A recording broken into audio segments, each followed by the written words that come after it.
Hi guys, it's April, and I have a manga review. So I'm going to do this review the same way I do all of my other reviews, with the non-spoiler section up front, followed by the spoiled filled dump afterwards. And because I am talking about a series of things, I'm gonna try and keep it as spoil-free as possible. But if you want to know more of what I think in later volumes in the series, then stick around for that spoiled filled section.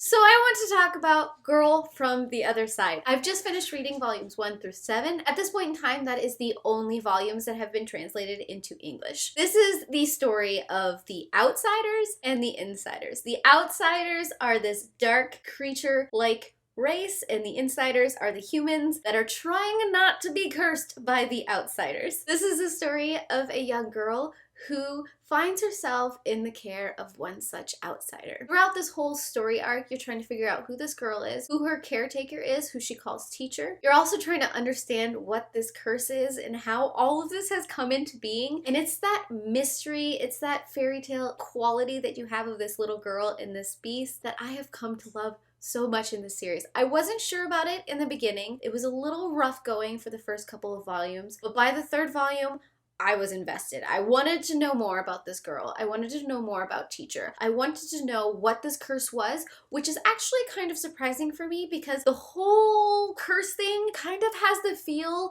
of a zombie-like apocalypse, but not. And the art style is dark and it's eerie and it pulls into that dark fairy tale aspect that I love so stinking much. It has the feel of a traditional fairy tale, one that was meant to teach, but it's not a nice teaching. It's got the gore, it's got the uncomfortableness of trying to figure out human nature and all of that. And I have to say, the character development that is going on in this story, I like so much. It reminds me a lot of the character development that goes on in Ancient Magus Bride. There are these two beings that learn and grow off of one another. There's this innocent quality to that, even though they're surrounded by this darkness. So if you like anything of that whimsical nature, of that dark nature, if you like seeing those contrasts together in a story that just dives into what it means to be human and what a soul is, I highly recommend this read. I enjoyed it so much. I am sitting on pins and needle waiting for the rest of it to come out because I need to know. I need to know. I need to know.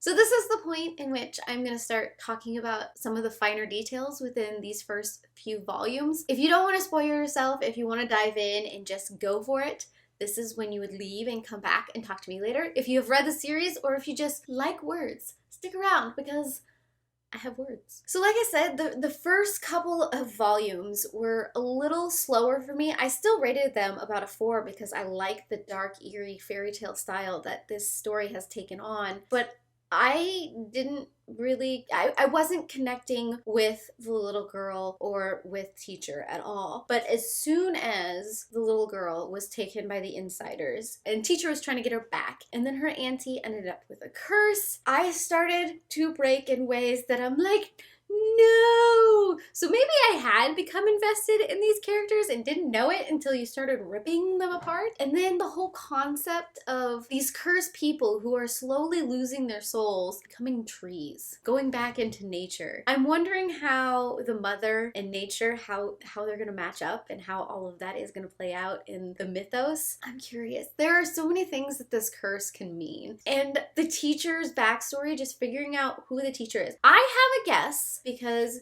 we've started to piece together the fact that this teacher used to be a doctor and he had this locket of his wife and child. Part of me wants to think that this little girl was his child before he got cursed. That might be completely out there, but I want to say that that's a possibility just because of this weird instant connection that the two of them seem to have, or at least what he seems to feel towards her. Or maybe it's just he feels this protectiveness as a father because he used to be one and never got a chance to fully explore that. I don't know. Just some things I'm throwing out into the universe. I am going to impatiently wait for the next volume to come out so I can read it. I am going to own this series. I've decided that I'm gonna hunt it down. I'm gonna put it on my bookshelves because I like it. I like the art.